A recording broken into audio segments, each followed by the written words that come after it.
Hello साथीहरू नमस्कार। यस्तो धेरै घाम छ बाहिर चाहिँ है। घाम भए पनि हिँड्नु परिहाल्यो। ज्याकेट स्याकेट लगाएर घामको सेफ्टीको लागि सनग्लास होइन ज्याकेट लगाएर हिँड्दैछु। अनि हाम्रो मधेसमा चाहिँ कोदो पनि फल्छ है। कोदो पनि फलिरहेछ। सो आज चाहिँ म दुधे जान्छु अनि दुधेमा नर्सरी टुरको लागि अनि सङ्गतिको लागि पनि म तपाईँहरूले त्यहाँनिर कुन कुन फ्लावरहरू रहेछ म देखाउँछु ल। फ्लावरहरू इन्डोरहरू राम्रो राम्रो छ भने सुनेको छु कि। अनि सो हेरौँ कस्तो कस्तो छ। एक दुईवटा मल पनि ल्याउनु पर्ने छ है। बाँकी भरे देखाउँछु नर्सरी। By by. ल साथीहरू आज चाहिँ हामी दुधेको नर्सरी बिउवाला नर्सरीमा हामी आइपुगेका छौँ है। यहाँको फुलको नजाराहरू चाहिँ देखाउँछु म तपाईँलाई ल। हामी चिनेकै दाजुको नर्सरी हो यो चाहिँ। ल हेर्नु इन्डोरहरू दामी दामी रहेछ है।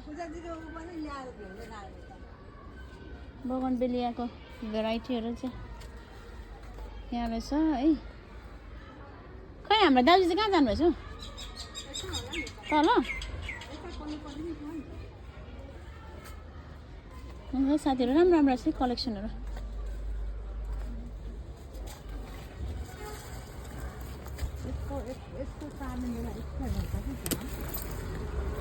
इन्डोरको भेराइटीहरू यहाँ छ। इन्डोरहरू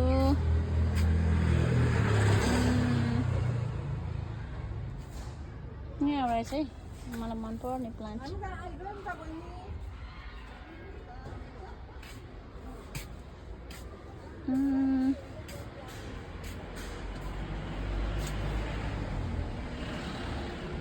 कलेक्सन रहेछ।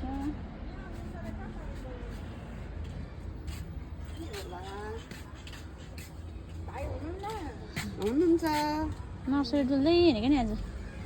हामीसँग बोन मिल छ छैन हौ? हजुर बोन मिल छ। हड्डीको मल के झुम्रादा पनि हुन्छ। आज दाजुको नर्सरी घुम्न आएको। यहाँनिर कहाँ हुनुहुन्छ दाजु? आज धरमपुर गइसक्नु भयो कि?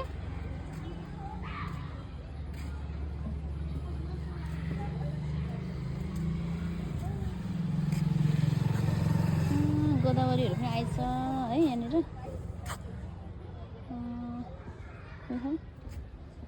यस्तैहरू छ।